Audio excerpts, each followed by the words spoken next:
وَإِمَّا يَكُونَ مُشْتَغِلًا بِضِدِّ الْحَقِّ لَكِنْ لَوْ عَرَفَهُ آثَرَهُ وَاتَّبَعَهُ، لیکن ایک مخاطب ہمارا ایسا ہو سکتا ہے جو حق کے مقابل میں لگا ہوا ہے، جو کیا ہے مشغول ہے حق کے، اس کے سامنے حق صحیح معنی میں پہنچ نہیں رہا، اس کی توجہ کسی اور طرف ہے، اور چیزوں میں اس کو مشغول کر دیا گیا، اگر وہ جان لے حق کو تو وہ حق کو ترجیح دے گا اور اس کو مان لے گا۔ تو ایسے شخص کے سامنے کہتے ہیں فَهَذَا يَحْتَاجُ إِلَى الْمَوْعِظَةِ بِالتَّرْغِيبِ وَالتَّرْهِيبِ، ایسے شخص کے سامنے آپ جنت و جہنم کے واقعات کو بیان کریں، وہ باتیں بیان کریں جو رغبت دلاتی ہیں، جو خوشخبری والی ہیں، جو ڈرانے والی ہیں، کیونکہ وہ مشغول حق کے دوسرے طرف ہے، اس کو دوسری چیزیں مشغول کی ہوئی ہیں، لیکن اگر اس کے سامنے اس طرح کی باتیں پیش کی جائیں گی وہ جان لے گا حق کو، پہچان لے گا اور اس کے بعد اس کو مان لے گا۔ تو ایسے شخص کے سامنے آپ دلائل پیش کریں اور اس کے سامنے بشارت والی باتیں، ڈرانے والی باتیں پیش کریں، وہ ہوگا ادع الی سبیل ربک بالحکمۃ والموعظۃ الحسنہ، موعظۃ الحسنہ۔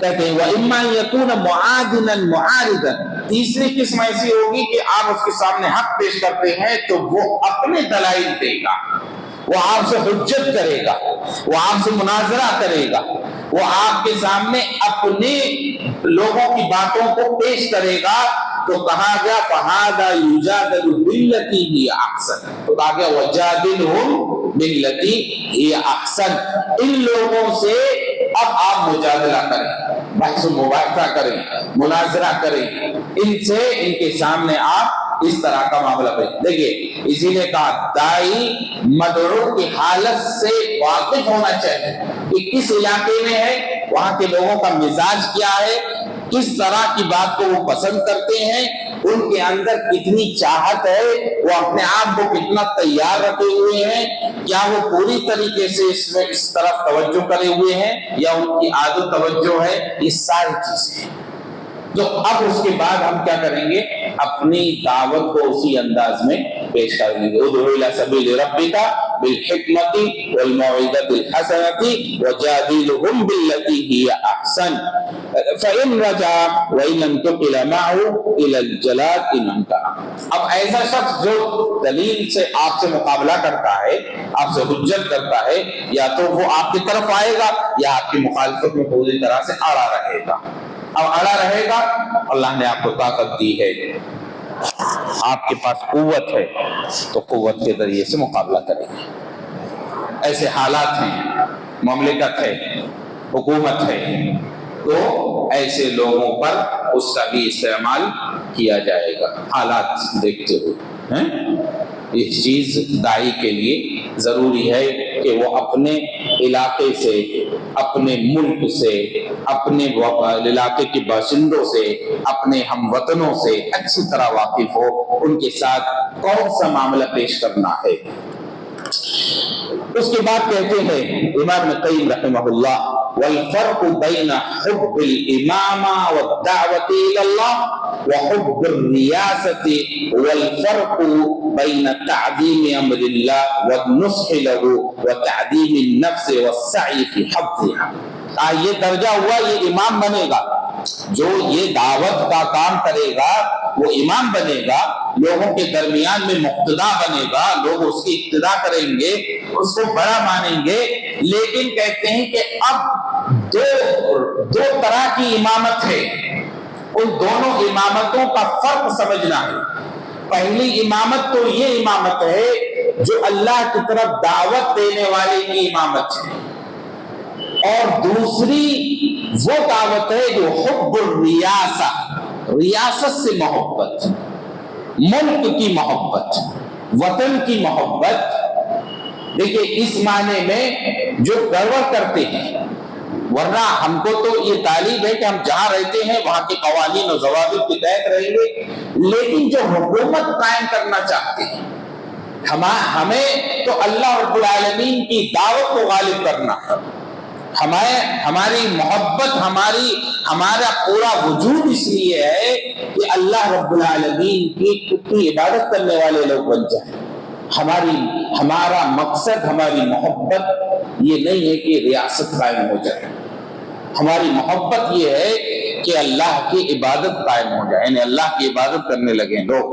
والفرق بین تعظیم امر اللہ والنصح له، فرق کیا ہوتا ہے کہ جب کوئی آدمی دعوت اللہ میں امامت کو پسند کرتا ہے تو وہ اللہ کی تعظیم اور اس کے دین کی سربلندی کے لیے لگتا ہے، اور جب اس کو اپنی ریاست اور ملک کی چاہت ہوتی ہے، اس کی محبت ہوتی ہے، تو وہ اپنے نفس کو غالب کرتا ہے اور اپنے نفس کے لیے اس ملک کو حاصل کرنے کی ہر طرح کی کوشش کرتا ہے۔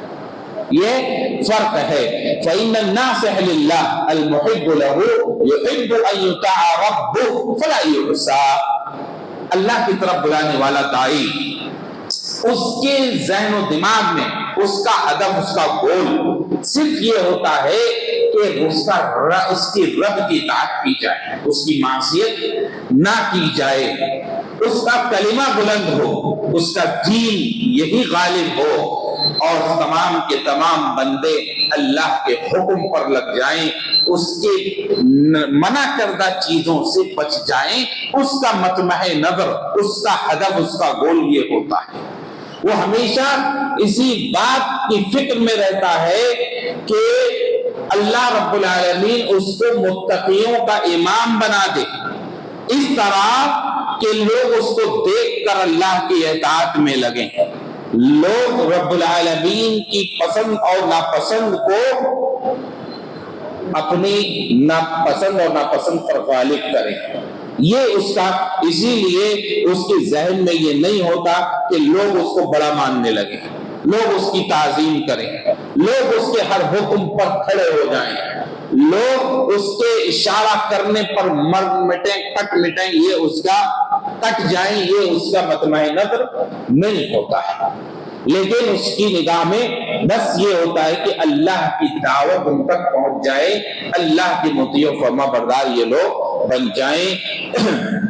اسی لیے رب العالمین نے عباد الرحمن کی صفت کو ذکر کرے، وعباد الرحمن الذین یمشون علی الارض ہونا واذا خاطبهم الجاہلون قالوا سلاما والذین یبیتون لربهم سجدا وقیاما۔ اس تمام صفاتوں کو ذکر کرتے ہوئے ان کی ایک دعا ذکر کی، والذین یقولون ربنا هب لنا من ازواجنا وذریاتنا قرۃ اعین واجعلنا للمتقین اماما۔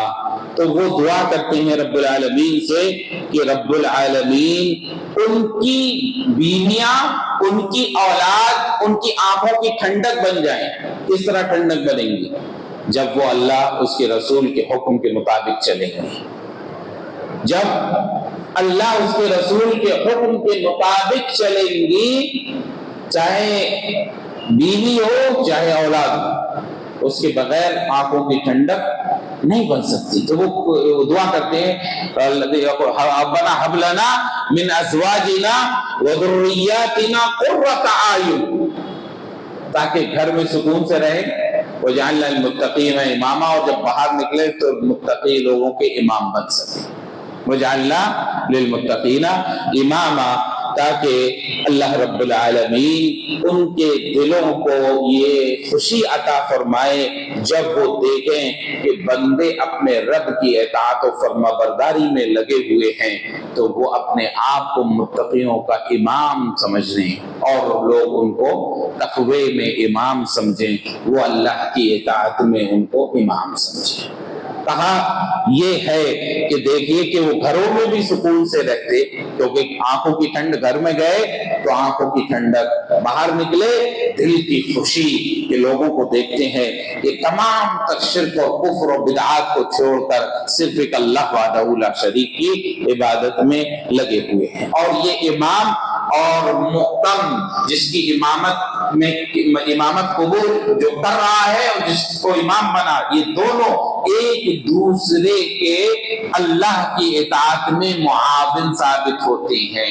ان میں امام کبھی اپنے آپ کو یہ نہیں سمجھتا کہ یہ لوگ جو میری بات مان کر اللہ کی اطاعت میں لگے ہیں یہ میری سنیں، اس کے ذہن کے اندر یہ بات نہیں ہوتی کبھی میری سنیں، اس کے ذہن کے اندر ہوتی ہے اللہ اس کے رسول کی سنیں۔ اس لیے کبھی اگر امام کے اندر بھی غلطی ہوتی ہے تو وہ اس کو اس بارے میں اشارہ دیتے ہیں اور وہ اس بات کو سنتا ہے اور اس بات پر غور کرتا ہے کہ وہ ایک دوسرے کے کیا ہیں، ایک دوسرے کے معاون ثابت ہوتے ہیں۔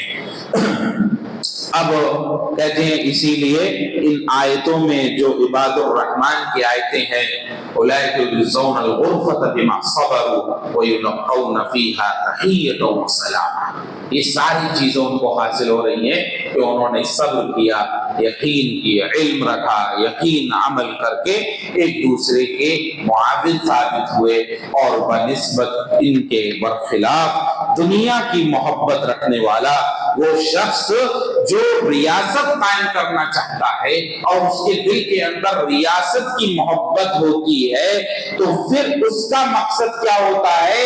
اس کا مقصد زمین پر غلبہ حاصل کرنا ہوتا ہے، وہ چاہے اس کو جو کرنا پڑ جائے، اس کو جو بھی کرنا پڑتا ہے۔ ادھر دیکھو اللہ کی توحید کی طرف بلانے والا وہ اپنے آپ کو اس کے اندر لگا دیتا ہے، لوگ اس کے خلاف جاتے ہیں، اس پر ظلم کرتے ہیں، زیادتی کرتے ہیں، وہ کبھی لوگوں پر اس طرح کا معاملہ نہیں کرتا، وہ معاف کرتا ہے، وہ اللہ سے دعائیں کرتا ہے۔ رسول اللہ صلی اللہ علیہ وسلم کی زندگی پوری بھری پڑی ہوئی ہے اس چیز سے۔ طائف میں لوگوں نے مارا، اس کے باوجود جبکہ اللہ کی طرف سے اتھارٹی آئی، فرشتہ آیا، آپ کا حکم ہو تو ان کو الٹ دیا جائے، رسول اللہ کہا نہیں، کیونکہ میری نظر میں دعوت اللہ ہے، مجھے یقین ہے کہ یہ میری دعوت نہیں مانتے، ان کی کوکھوں سے نسل جو پیدا ہوگی وہ اللہ رب العالمین کی عبادت کرنے والی ہوگی۔ لیکن جب مقصد ریاست قائم کرنا ہو تو بادشاہ یہ نہیں سوچتا پتہ نہیں یہ بغاوت پر آ جائیں تو پتہ نہیں کیا کریں گے، یہ تو دور رہا کہ اس کے خلاف جائیں، وہ ان لوگوں کو بھی ملیا میٹ کر دیتا ہے جن پر شبہ ہوتا ہے کہ ریاست کے خلاف نہ چلے جائیں، اپنے سگے بھائی کو مار دیتا ہے، سگے باپ کو مار دیتا ہے۔ کہا اسی لیے ہمارے دلوں کے اندر اللہ رب العالمین کی دین کی دعوت و تبلیغ ہونا چاہیے، ریاست کی محبت اور ریاست کا قیام نہیں ہونا چاہیے، کیونکہ جو لوگ ریاست کے حاصل کرنے کے طالب ہوتے ہیں تو وہ اپنے مقصد کو حاصل کرنے کے لیے، زمین پر غلبہ حاصل کرنے کے لیے لوگوں کو اپنا غلام بناتے ہیں، وہ ہر اشارے پر لوگوں کو اپنے نچاتے ہیں، وہ چاہتے ہیں کہ کوئی بھی ان کی ریاست میں ان کے مزاج کے خلاف کام نہ کرے۔ انہوں نے جو کہا اس پر آمنا و صدقنا کہنا ہے، ان کا مددگار اور ان کا معاون بن کر رہنا ہے، کسی بھی چیز میں ان کی مخالفت نہیں کرنا ہے۔ اگر مخالفت وزیر کرا تو وزیر کو زمین دوز کرا دیں گے، ایسا ہوتا ہے یہ دیکھیے۔ لیکن اگر امام متقیوں کا ہے تو اگر اس کو ایک معمولی سا مصلی اس کے ساتھ نماز پڑھنے والا اللہ نے اس کو بڑی عزت دی ہو، وہ بھی اگر ترش روح سے ملے تو اس کے سامنے بھی خندہ پیشانی سے بات کرتا۔ یہ ہے اماموں کا، متقیوں کا امام۔ اور یہ دنیا کا طالب جو چاہتا ہے زمین پر ریاست قائم ہو تو وہ ہر اس شخص کو مٹا دینا چاہتا ہے، ہر اس چیز کو ختم کر دینا چاہتا ہے جو اس کی ریاست کے آڑے آ سکتی ہے، جو اس کی حکومت کے خلاف ہو سکتی ہے۔ اس لیے وہ ہر قسم کے فساد اور اس کے ساتھ رہنے والے لوگ اس کا ساتھ دیتے رہتے ہیں۔ جب وہ مر جاتا ہے تو بہت سارے لوگ اپنے افسوس ملتے ہیں، ہاتھ تو ہاتھ ملتے ہیں افسوس سے، ہم نے اس ظالم کا ساتھ دیا۔ بہت سے لوگ جو اس کا ساتھ دیتے رہتے ہیں اس کی طاقت و قوت پر، بعد میں جب وہ نہ رہے تو پھر بعد میں ان لوگوں پر حیا ہوتا ہے یہ تو بہت غلط کام ہو گیا، یہ تو خون بہا دیا گیا، یہ ظلم کر دیا گیا لوگوں پر۔ لیکن متقیوں کے امام یہ کام نہیں کرتے۔ ہم کو جو حکم ہوتا ہے، ہمارا جو منہج ہے، ہم کو جو سکھایا گیا ہے، جو صحابہ کا منہج ہے، نبی صلی اللہ علیہ وسلم جو صحابہ کو بتا کر گئے، وہ یہ والا راستہ ہے کہ ہماری نگاہ میں یہ ہونا چاہیے کہ لوگ اللہ کی اطاعت پر لگ جائیں، لوگ اللہ کی معصیت سے رک جائیں۔ اسی بات میں ہماری امامت ہے۔ امامت کا معنی ہمارے یہاں پر خلافت و ملوکیت نہیں ہے، ہمارے پاس وہ معنی نہیں ہے، ریاست کا قیام نہیں ہے۔ ہمارے پاس جب زمین پر اللہ ہی کی عبادت کرنے والے ہوں، شریعت کے ماننے والے ہوں، تو وہ اپنا قوانین کیسے بنائیں گے؟ وہ لوگوں کے قوانین پر چلیں گے، ہرگز نہیں ہو سکتا ایسا۔ تو جب لوگ ایسے ہو جائیں گے جو اللہ کے حکم پر چلنے والے ہوں گے، یہ دیکھیے بنیادی فرق ہے۔ ریاست کی محبت رکھنے والا، ریاست کے قیام والا، وہ ریاست کے لیے مجبور کرتا ہے، اور امام المتقین وہ اللہ رب العالمین کی عبادت کے لیے چاہتا ہے کہ لوگ اس کی عبادت کو اپنی زندگی میں اپنا لیں۔ یہی فرق ہے۔ رب العالمین ہمیں صحیح سمجھ عطا فرمائے۔ یہ جو باب ہے الدعاء الی شہادۃ لا الہ الا اللہ، اس کا ایک ابھی ٹکڑا ہوا ہے انشاءاللہ بعد کے درس میں، باقی جو اور احادیث ہیں کئی ایک اس کے ضمن میں انشاءاللہ اس کی آگے درس کیا جائے گا۔ اللہ رب العالمین ہمارے یہاں بیٹھنے کو قبول فرما لے۔ ہم جو باتیں کرتے ہیں اور جو سنتے ہیں رب العالمین ہمیں خود توفیق دے، ہم سمجھ کر اس پر عمل کریں، ہمیں اپنی زندگیوں میں اس کو اپنانے کی توفیق عطا فرما۔ رب العالمین ہر قسم کے فتنے شر سے ہماری حفاظت فرما۔ رب العالمین ہمارے بولنے میں جو خیر ہے اس خیر کا سب سے پہلے ہم کو فائدہ پہنچا، اور اس کے بعد دوسروں تک پہنچے وہ فائدہ۔ رب العالمین ہمارے بولنے میں اگر کچھ شر ہے تو رب العالمین اس شر سے ہم کو پہلے ہماری حفاظت فرما اور مسلمانوں کی حفاظت فرما۔ رب العالمین ہم سب پر رحم و کرم فرما، جب تک اس دنیا میں رہیں اسلام پر عمل کرتے رہیں، ہمارا خاتمہ ایمان پر فرما۔ سبحانک اللہم و بحمدک، اشہد ان لا الہ الا انت، استغفرک۔